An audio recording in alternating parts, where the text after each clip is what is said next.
अशोक महतो है कौन? कोई पदाधिकारी तो है नहीं, कोई प्रवक्ता तो है नहीं, और वैसे भी ऐसे बयान से निश्चित ही राजद को, महागठबंधन को नुकसान होगा। और हमारा जनता से डायरेक्ट कम्युनिकेशन है। अगर गांव सुदूर क्षेत्रों में भी कोई अगर बीमार पड़ता है तो कोई चिकित्सक के पास ही जाता है। हम जात की नहीं, जमात के साथ हैं, और वैसे में निश्चित ही महागठबंधन का कोई भी नेता नहीं है, और माफी मांगने के साथ नहीं तो ये राजद नेतृत्व उसको वो तय करेगा कि क्या करना है। न तो वो आधिकारिक प्रवक्ता है, न ही उसकी हैसियत है, न ही उसको समझ है, और न ही उसकी समाज में विश्वसनीयता है कि ऐसा बयान देने लायक है। वो ये भूरा बाल साफ करो का परसेप्शन कहाँ से आया, किसने दिया एक नकारात्मक परसेप्शन, इसके तह में मैं नहीं जाऊंगा। लेकिन राजद का, तेजस्वी यादव जी का इस तरह का परसेप्शन नहीं है। मुकेश सहनी जी से अनेकों कॉन्क्लेव में ये पूछा गया, भाई कि आपको निषाद का मतलब, नहीं कहा कि ठीक है निषाद हमारा परिवार है, निषाद सशक्तिकरण तो करना ही है, लेकिन हम सारे जात सारे समाज को टिकट देते हैं, और जब मंत्री बने तो सारे जात और धर्म के लोगों के लिए काम किए। राजपूत समाज हमारे मुकेश सहनी जी के साथ है। जनता में विद्वेष पैदा करके जहर की खेती कर एक राजनीतिक रोटी सेकने का असफल प्रयास वालों को निश्चित ही चुनाव जब आएगा एक तमाचा लगेगा। माननीय तेजस्वी यादव जी ऐसे फूहड़ बयान देने वालों पर नकेल कसेंगे। और इसके बाद में आप देख लें कि जहां भूरा बाल साफ करो का एक परसेप्शन बनाया गया कि लालू राज में लालू द्वारा कहा गया, मैं दावे से कह सकता हूं ये परसेप्शन नकारात्मक था, ये परसेप्शन गलत था। नमस्कार, द इंडिया टॉप देख रहे हैं, मैं हूं आपके साथ ब्रिजू सिंह। चुनाव से पहले आनंद मोहन का एक बयान, जिसके बाद पक्ष और विपक्ष आमने सामने है। आनंद मोहन ने कहा कि भूरा बाल मतलब राजपूत ब्राह्मण भूमिहार लाला जो है वो तय करेंगे कि बिहार की गद्दी पर कौन बैठेगा। जिसके बाद आरजेडी की तरफ से अशोक महतो का एक बयान आया। अशोक महतो ने कहा कि कोई भूरा बाल साफ नहीं करेगा, 90% तय करेगा, 10% वाला कभी तय नहीं कर सकता है। इतना तक तो ठीक था। अशोक महतो ने इससे एक डेग आगे चलकर, एक कदम आगे चलकर यह बोल दिया कि भूरा बाल साफ करो। मेरे साथ अखिल भारतीय क्षत्रिय महासभा बिहार प्रांत के अध्यक्ष और साथ ही साथ वीआईपी पार्टी के राष्ट्रीय प्रवक्ता भी हैं डॉक्टर सुनील कुमार सिंह। भूरा बाल साफ करो, आनंद मोहन ने कहा है कि 10% तय करेगा कि बिहार की सत्ता पर कौन बैठेगा, मुख्यमंत्री कौन होगा। लगता नहीं कि इस तरह के बयान चुनाव से पहले एक नया राजनीतिक अध्याय शुरू हो गया है। यहां से देखिए, भूरा बाल तय करेगा ये उनका आकलन है, उनका व्यक्तिगत सोच है, व्यक्तिगत समझ है। उस पर हमें कोई टीका टिप्पणी नहीं करनी है। जिसे कंट्राडिक्ट करना हो करे, जिसे काटना हो काटे, जिसे मानना हो माने, ना माने, उनके साथ हम खड़े नहीं हैं इस मामले में। लेकिन इसके प्रतिकार में आप नकारात्मक वाक्य का प्रयोग करेंगे कि भूरा बाल साफ करो, यानी कि भूमिहार राजपूत ब्राह्मण लाला यानी कि सवर्ण को साफ करो, ये एक नकारात्मक है और समाज को तोड़ने वाला बयान है, समाज में विद्वेष पैदा करने वाला बयान है, और इस बयान की हम कठोर निंदा करते हैं। और वैसे भी जिस व्यक्ति के द्वारा दिया गया है, न तो वो राजद का प्रवक्ता है, न राजद का पदधारी है, और न राजद का ये सोच है। आपको स्मरण होगा कि तेजस्वी यादव जी अनेकों बार कह चुके हैं कि हमारी पार्टी A to Z की पार्टी है। ये भूरा बाल साफ करो का परसेप्शन कहाँ से आया, किसने दिया एक नकारात्मक परसेप्शन, इसके तह में मैं नहीं जाऊंगा। लेकिन राजद का, तेजस्वी यादव जी का इस तरह का परसेप्शन नहीं है। अगर उनके पार्टी का कोई व्यक्ति या संबद्ध व्यक्ति ऐसे बयान देता है तो मैं तो आशा करूंगा कि उस व्यक्ति को पर कार्रवाई होगी, और उस व्यक्ति के साथ तो निश्चित ही राजद या महागठबंधन नहीं खड़ा है।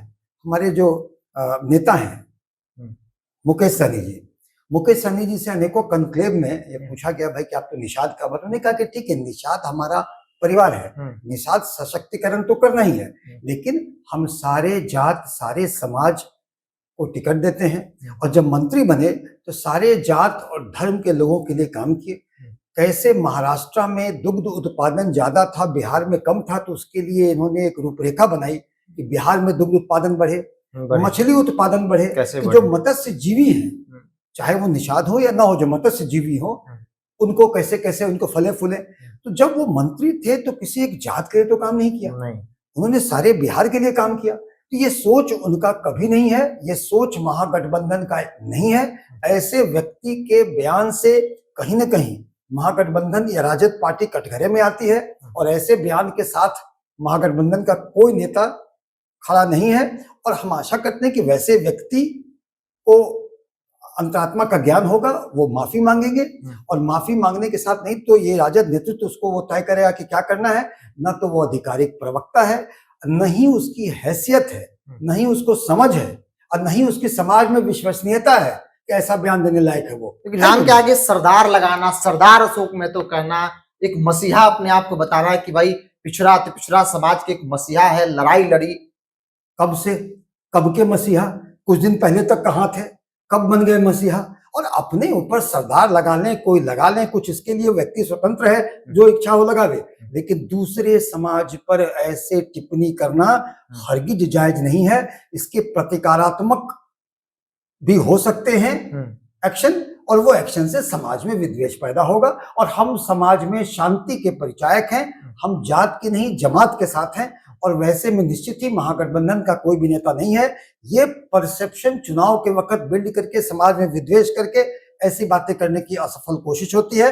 मगर जनता ने जिस तरह वोटर अधिकार यात्रा में महागठबंधन के साथ खड़े मिले हैं और महागठबंधन के साथ है, महागठबंधन का सरकार बनना तय है, और युवा द्वय तेजस्वी और मुकेश सहनी का सरकार बनना तय है। और निश्चित ही आप देखेंगे तो ये समाज में एक सामंजस्य के साथ वो करना है। और चूंकि आपने मेरा ये परिचय ये भी दिया कि क्षत्रिय महासभा का मैं बिहार प्रांत का अध्यक्ष, उसी में बता दें, मैं अपने समाज की बात कर लूं, राजपूत समाज की बात कर लूं, तो राजपूत समाज में हमारे नेता की बड़ी लोकप्रियता है। मैं खुद उस समाज से आता हूं, और राजपूत समाज हमारे मुकेश सहनी जी के साथ है। पिछले बार भी स्मरण होगा, उनके जो 4 विधायक जीते थे, दो राजपूत थे। ये बात शो करता है कि कहीं नहीं पूरा राजपूत समाज उनके साथ है। और ऐसा नहीं, ये सोच और समझ, मैं तो जाता हूं वहां पर, ये सोच समझ उस वक्त से आ रही है जो पौराणिक कथाओं में हमारे प्रभु श्री राम का निषाद राज ने उनका बेड़ा पार लगाया। और जब बेड़ा पार किया तो उन्होंने ये कहा कि बेड़ा पार मैंने आपका किया है और आप मेरा बेड़ा पार करिएगा। तो एक डील था, एक समझौता था। उस तहत हमारे पूर्वज श्री राम का अब हम लोग वंशज हैं, तो हम लोग पर उस डील को पूरा करने का समय आ गया है। और हमारा समाज पूरी तरह से मुकेश सहनी जी के साथ है।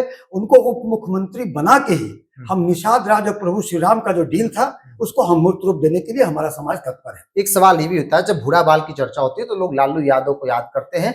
हालांकि कोई तर्क, कोई ठोस सबूत नहीं है, लेकिन एक आरोप लगा कि लालू यादव ने एक समय में एक मन से कहा कि भूरा बाल साफ करो, जिसका नतीजा हुआ कि आरजेडी इतने लंबे वक्त तक सत्ता से दूर है। आज की तारीख में तो एसपी ए टू जेड की बात करते हैं, उनके पार्टी के नेता अगर इस तरीके की बात करते हैं, लगता है कि नुकसान चुनाव में अगर कोई ठोस कार्रवाई नहीं हुई अशोक महतो को लेकर, स्पष्ट आरजेडी ने ही किया आधिकारिक तौर पर, नुकसान हो सकता है चुनाव में। अशोक महतो है कौन, उसकी हैसियत क्या है? चुनाव लड़ी मुंगेर से, ठीक है, पत्नी लड़ी। अशोक महतो है कौन? कोई पदाधिकारी तो है नहीं, कोई प्रवक्ता तो है नहीं। और वैसे भी ऐसे बयान से निश्चित ही राजद को, महागठबंधन को नुकसान होगा। और हम आशा करते हैं कि माननीय तेजस्वी यादव जी ऐसे फूहड़ बयान देने वालों पर नकेल कसेंगे। और इसके बाद में आप देख लें कि जहां भूरा बाल साफ करो का एक परसेप्शन बनाया गया कि लालू राज में लालू द्वारा कहा गया, मैं दावे से कह सकता हूं ये परसेप्शन नकारात्मक था, ये परसेप्शन गलत था। लालू जी ने हमेशा सम्मान दिया है। और एक समय तो आपको पता होगा कि राजद के 4 एमपी में 3 राजपूत थे, और राजद को लोग कहते थे कि ये राजपूत जनता दल है। इसमें कौन सा भूरा बाल? अगर भूरा बाल साफ करो की बात वो करते तो क्या ऐसा होता? नहीं। और लालू जी के कैबिनेट में 9 राजपूत मंत्री हुआ करते थे। और ये तो राजपूत समाज के, मैं तो मजून से बोल रहा हूँ। और लालू जी की लोकप्रियता राजपूत समाज में आज भी बहुत ज्यादा है, तेजस्वी यादव जी की बहुत ज्यादा है। और ऐसे में इस तरह की बातें कहना कि उन्होंने ऐसा कहा भूरा बाल साफ करो, ये एक परसेप्शन नकारात्मक करके जनता में विद्वेष पैदा करके जहर की खेती कर एक राजनीतिक रोटी सेकने का असफल प्रयास वालों को निश्चित ही चुनाव जब आएगा तो एक तमाचा लगेगा। लेकिन हाँ, ऐसे व्यक्ति को, मैं फिर दोहराता हूं, ऐसे व्यक्ति को न उसकी औकात है, न उसकी हैसियत है, न उसकी विश्वसनीयता है, न उसकी समझ है कि ऐसे बयान दे सके। ऐसे व्यक्तियों को सुझाव मानिए, हमारा चेतावनी मानिए कि ऐसे व्यक्ति को इस तरह का फुहड़ बयान देके समाज में विद्वेष पैदा करने का हिम्मत न करें। आप एक बड़े डॉक्टर भी हैं और चिकित्सा प्रकोष्ठ के राष्ट्रीय अध्यक्ष भी है, बड़ी जिम्मेवारी आपके पास है। 2025 के चुनाव में, चूंकि हर व्यक्ति, हर एक नेता पढ़ा लिखा वर्ग को टच कर रहा है, कन्विंस करने की कोशिश कर रहा है, तो डॉक्टरों की क्या भूमिका होगी? क्योंकि आपके पीछे एक लंबी कतार है डॉक्टरों की, हमने देखा है बड़े डॉक्टर के, डॉक्टर सुनील कुमार सिंह का नाम है, तो डॉक्टर्स की क्या भूमिका होगी 2025 विधानसभा चुनाव में? बिरजू जी, डॉक्टर दिन रात पीड़ित मानवता की सेवा में है, और मानवता की सेवा करने के एवज में चिकित्सकों को समाज ने द्वितीय भगवान का दर्जा दिया है, बड़ा दर्जा है। और हमारा जनता से डायरेक्ट कम्युनिकेशन है।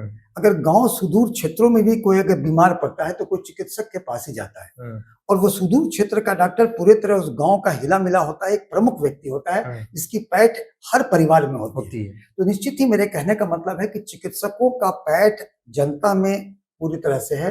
और हम लोग जब यहाँ करते हैं ना, तो हमारे यहाँ पास मान लीजिए करीब 50 मरीज आए, तो बिहार से पूरे आए, फुटफॉल मिला करके हो गया कि करीब 150 आदमी आए। तो यहाँ बैठे बैठे पेशेंट देखते वक्त हम उनसे कनेक्ट करने के लिए बातें भी करते हैं, और बात करने में बातों बातों में पूरे बिहार की चुनावी परिदृश्य का पता चलता है। इसलिए हमारा जो एग्जिट पोल है उसका नाम है पेग्जिट पोल, पेशेंट एग्जिट पोल। पेशेंट के द्वारा हम एग्जिट पोल का नतीजा जान जाते हैं सबसे बात करके। तो निश्चित ही जुड़े हुए, बहुत सटीक भी होता है वो। हाँ, सटीक होता है, क्योंकि आप पेशेंट हर जगह से आए, वही बात करते करते आपने किया। जब समाज से हम इतना जुड़ाव है तो चुनाव में भी हमारी भूमिका होती है। और विधान चंद्र राय जी भी मुख्यमंत्री बने वो थे, और अभी भी बहुत सारे चिकित्सक चुनावी रेस में है। मैं तो चिकित्सा प्रकोष्ठ का अध्यक्ष हूँ। मैं तो आदरणीय सन ऑफ मल्लाह मुकेश सहनी जी के पार्टी वीआईपी पार्टी का एक अनुशासित सिपाही हूँ। जो उनका आदेश होगा चुनाव लड़ने का, चुनाव लड़ेंगे, चुनाव के लिए तैयार हैं। तैयारी चल रही है, तैयारी है ना, हर जगह से तैयारी चल रही है, और उनके साथ है उनके आदेश का। सुनील सिंह कहाँ से तैयारी कर रहे हैं? देखिए, तैयारी तो वैसे हमारी पार्टी हर जगह से महागठबंधन का कर रही है। हमारा अपना है कि देख लें, बाढ़ हो, तारापुर हो, अमनौर हो, जो भी इस तरह की चीजों है वहां पर अपना तैयारी होगी, और जनता से जुड़े हुए हैं। और ऐसे हम ही नहीं, अनेकों चिकित्सक भी चुनावी समर में आएंगे, क्योंकि इनका, चिकित्सकों का समाज से जुड़ाव डायरेक्ट है। समाज के समस्याओं को, निवारण को हम ज्यादा बेहतर समझते हैं, और हमारा पैठ समाज में होता है। तो हम निश्चित ही समाज की सेवा ज्यादा अच्छे से कर सकते हैं, और चुनाव भी समाज सेवा का एक माध्यम है।